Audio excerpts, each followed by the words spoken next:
সুপ্রিয় দর্শক মণ্ডলী, আসসালামু আলাইকুম। আশা করি মহান আল্লাহ তাআলার অশেষ রহমতে আপনারা সকলেই অনেক ভালো আছেন। আজ আমি আপনাদের মাঝে এমন একটি ভিডিও নিয়ে হাজির হয়েছি যা দেখলে আপনারা বলে উঠবেন সুবহানাল্লাহ। বন্ধুরা, আজকের এই ঘটনাটি বাংলাদেশের সাতক্ষীরা জেলার গত সপ্তাহের। সেখানে একটি মাছ ব্যবসায়ীর বাড়িতে এই ঘটনাটি ঘটে। চলুন তাহলে শুরু করা যাক।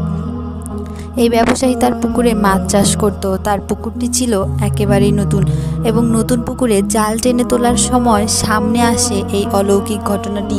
এই বাড়ির এক মহিলা মাছগুলো দেখাশোনা করার সময় এমন একটি মাছ দেখতে পায় যা অন্য সব মাছ থেকে একেবারেই আলাদা। মাছটির পেটটি ছিল খুবই মোটা, পেটের উপর দিয়ে এমনভাবে ফুটে উঠেছে যেন পেটে মানুষের বাচ্চা রয়েছে। এই ঘটনাটির কথা সারা গ্রামে ছড়িয়ে পড়ে, লোকজনের ভিড় লেগে যায় বাড়িতে।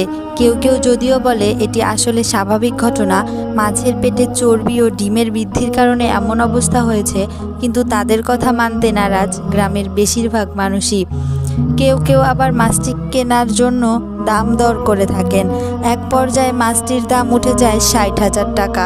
কিন্তু বন্ধুরা, এত দাম হওয়া সত্ত্বেও এই ব্যবসায়ী মাছটি বিক্রি করতে নারাজ। তিনি মাছটিকে সযত্নে তুলে নেন এবং মাছের মুখে একটি চুম্বন দিয়ে সেই পুকুরের পানিতে আবারও ছেড়ে দেন। তো বন্ধুরা, এই ঘটনাটি সম্পর্কে আপনাদের কি মতামত? আপনাদের কি মনে হয় এটি কোনো অস্বাভাবিক ঘটনা নাকি মহান আল্লাহর কোনো কুদরত? তা অবশ্যই আমাদের কমেন্ট বক্সে জানাতে ভুলবেন না।